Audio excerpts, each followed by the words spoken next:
In this video, we will look at the following problem.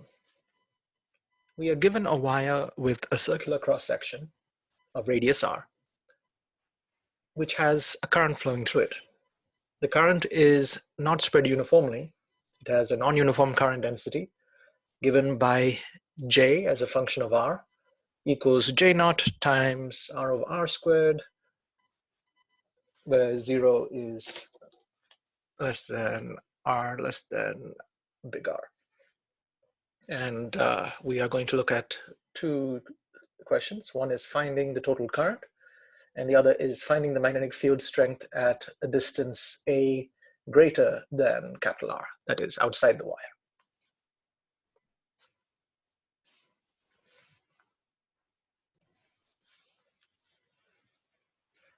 We start with finding the current.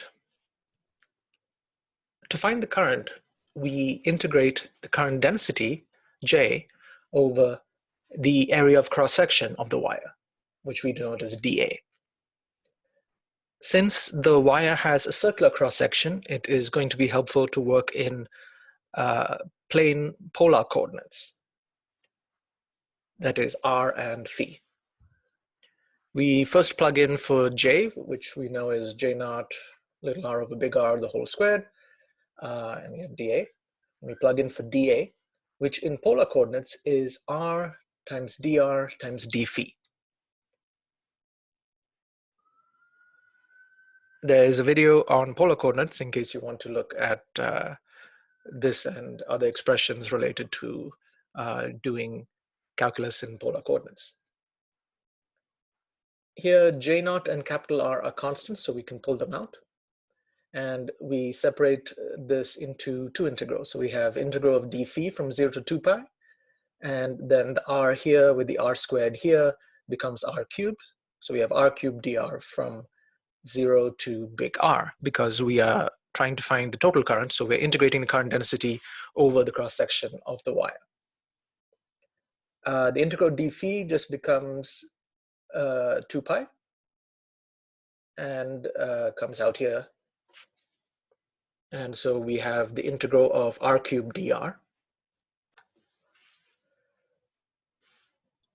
And that integral becomes little r to the fourth over 4, evaluated the limits of capital R and 0. And so we plug that in, we simplify, we cancel out some of the powers of big R, and it simplifies to the total current is pi J naught big R squared over 2. All right, so that allowed us to find the total current. The next part is finding the B field using Ampere's law at a distance, at a point outside the wire. To use Ampere's law, we start by writing Ampere's law and drawing a picture of our situation, and then drawing an Amperian loop. So here, what we have is the wire of radius capital R. We are trying to find the B field at this point, a distance a from the center of the wire. The current is coming out of the page. All this is the wire. The green circle here represents the B field, which we've used the right-hand rule, and we see that that is going around counterclockwise. And the dashed line represents the Amperian loop. And since the situation has cylindrical symmetry, we used a circular loop centered at the center of the wire. All right, so now we evaluate both sides of Ampere's law. Because we have B dot dl, this becomes magnitude of B, magnitude of dl, cosine of the angle between them. This side is mu naught times I enclosed. And how much is the current enclosed? It is all the current in the wire. So that would just simply be I. B is a constant because we've respected the symmetry of the problem, so we can pull that out. Theta is the angle between B and dl. So that depends upon which way we go around this loop. So in this case, for simplicity, we are going to go around also counterclockwise. And going around counterclockwise tells us that, okay, the current coming out of the page is positive, so that's why the I enclosed is just positive I. The angle between B and DL is 0 because they both point in the same direction everywhere along the loop, so that is also constant. So I can pull that out as well. So I get B cosine 0 degrees loop integral dl is equal to mu naught I. But loop integral dl is just the length of the loop, which is 2 pi a.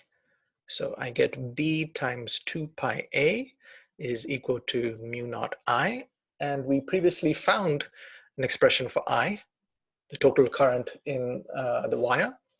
And that was pi j naught r squared over 2. We now solve for B. And the pi's cancel, 4 goes over. So we get mu naught j naught big R squared over 4a.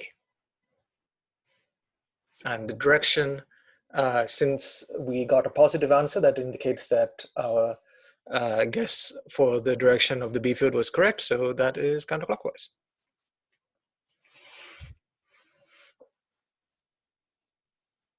All right. How would we solve the problem if we were trying to find the field inside? Well, let's look at that.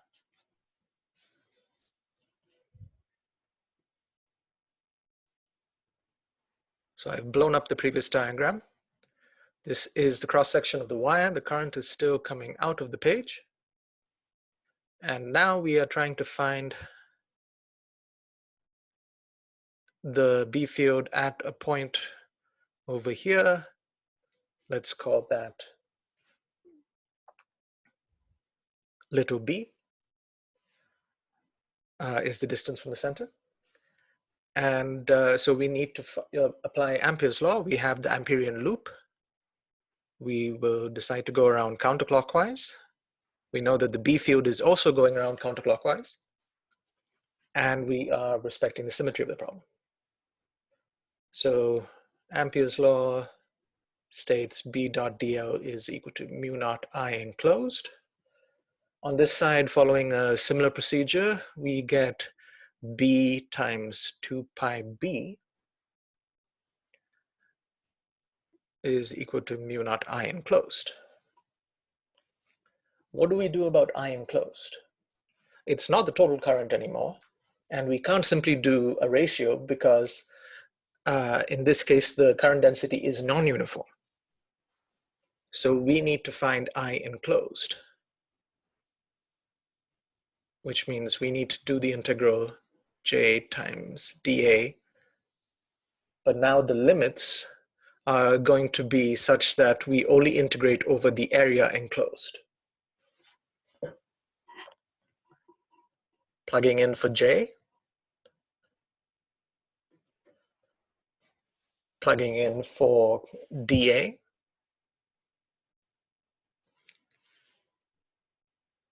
and that's now actually 2 integrals, one for dr, one for d phi. So let's take a look at that.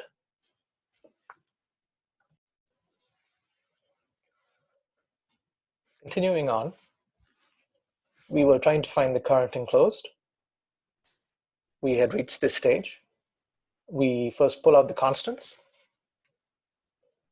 j naught and big R squared. We separate out the integrals. We have d phi, which is still being integrated from 0 to 2 pi. And then we have the R integral, which is little r cubed dr. But now the limits are from 0, the center, only up till radius b, because we are only enclosing this much area and thus this much current.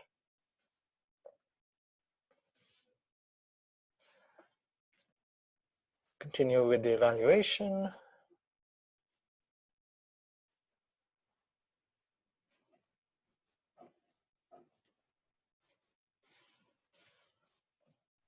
and we get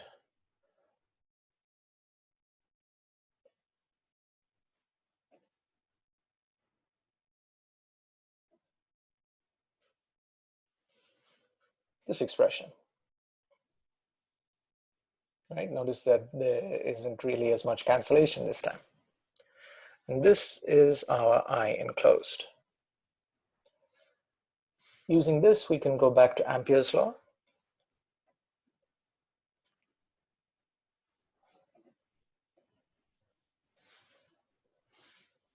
This side we had already simplified to b times 2 pi little b. And now on this side, we have pi j naught b to the fourth over 2 big R squared. Solving for the magnetic field magnitude, we get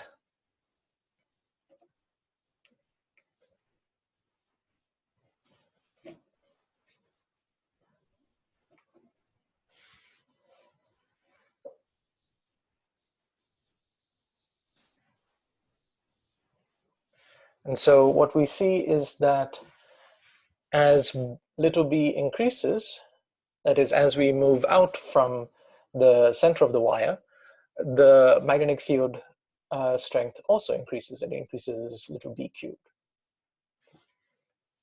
If I were to put these two results together, what I have is for 0 less than r, b is equal to mu naught j naught r cubed over 4r squared. For big R less than or equal to little r, I get mu naught j naught big R squared over 4 times little r. We can do a few simple checks. We notice that when little r is equal to 0, then the B field is 0, which makes sense because we are not enclosing any current. We see that when little r is equal to big R, the two expressions agree. If we are to plot this B field, then roughly speaking, the graph will look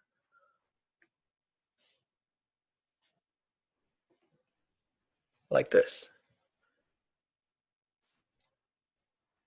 The transition happens at little r equals big R, and the value at the peak is mu naught j naught big R over 4, which we can see by setting little r equal to big R in either of these expressions.